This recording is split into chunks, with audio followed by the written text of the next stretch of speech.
Let's face it, using still images in video can be plain boring, but sometimes you still have to use them. Today, we'll take a look at 3 ways to animate your still images for use in video. Hey guys, what's up? This is Serge and welcome back to my channel. If you're new here, make sure to check out the rest of my channel, and if you like what you see, please subscribe. Let's jump right into Final Cut Pro and get started.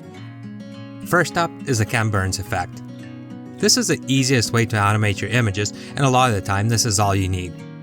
Down in our timeline, we have a nice landscape panorama image. If we press Shift F to reveal this image in the media browser, over in the inspector, if I click the Info tab, you can see we have a ton of resolution to work with. So back in our timeline, let's first ripple trim this image to the desired length, around 5 seconds. Next, select the image in your timeline, and from the Viewer drop-down menu, select Crop and Ken Burns. In the Viewer, adjust the size of your start frame and your end frame. You can also swap these around by clicking the Swap button in the top left corner.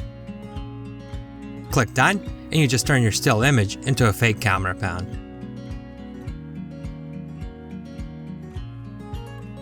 Next up is the Parallax Effect. For this, you'll need a photo editing app such as Photoshop, or a cheaper alternative I use is Pixelmator. First thing we need to do is separate our subject from the background and split them into layers. You can use the pen tool, or if available, a smart selection tool. Separate your subject from the background and split the image into layers.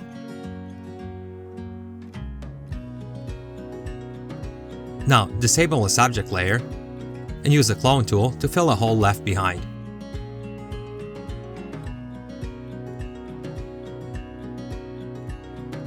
If necessary, use the repair tool to smooth out any visible edges in your clone.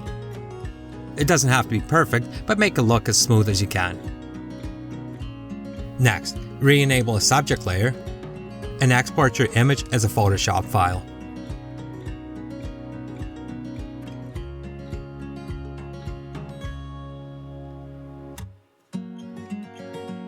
Import your Photoshop file into Final Cut Pro and add it to your timeline. If necessary, crop your image to fit the video frame. You should see a little layer icon beside the clip name to show that there are multiple layers in this image. Double-click on your clip in your timeline to reveal layers, just like a compound clip. Ripple trim both these layers to the desired length, set your playhead at the start of your clip, and select the top layer.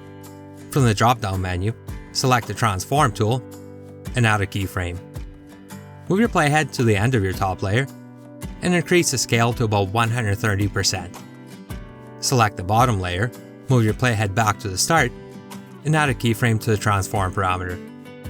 Move your playhead to the end and set the scale to 110%. Press the back button to go back to your project and ripple trim the layer clip. Now, when we play back our clip, the subject and the background move at different rates, giving us some separation for a subtle parallax effect. Last method we'll take a look at today is adding some 3D perspective to your image. For this, you'll need an image with a flat horizon and Apple's Motion 5. Create a new motion project, import your still image, and in the inspector, scale up your image to fit the video frame.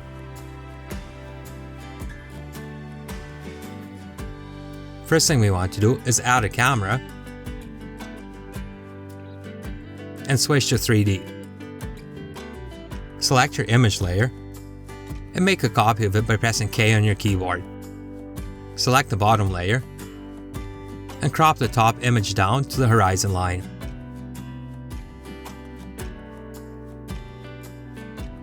Select your top image layer, crop the bottom of the image up to the same horizon line.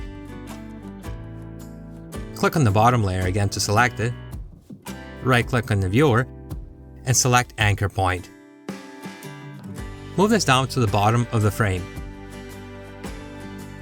Press Q to enable 3D controls, hold down the Shift key, and drag down on the top circle to rotate this image 90 degrees.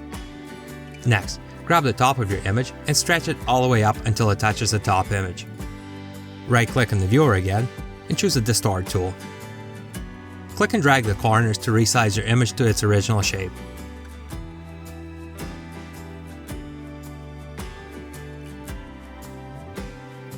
Select your top layer and move your anchor point down to the bottom of it. Press Q to enable 3D controls and switch to the right side camera view. Move your top image over and down until it lines up with the edge of your bottom image. Switch back to the active camera view, and in the inspector, scale up your top image to fill a frame again.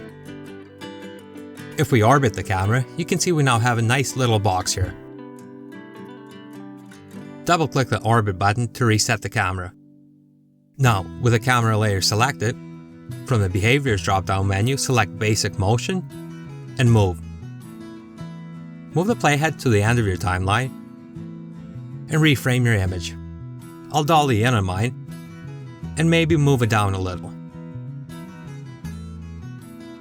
If we play back our clip, we now have a fake dolly move with some 3D perspective added to it. All that's left to do now is export your project,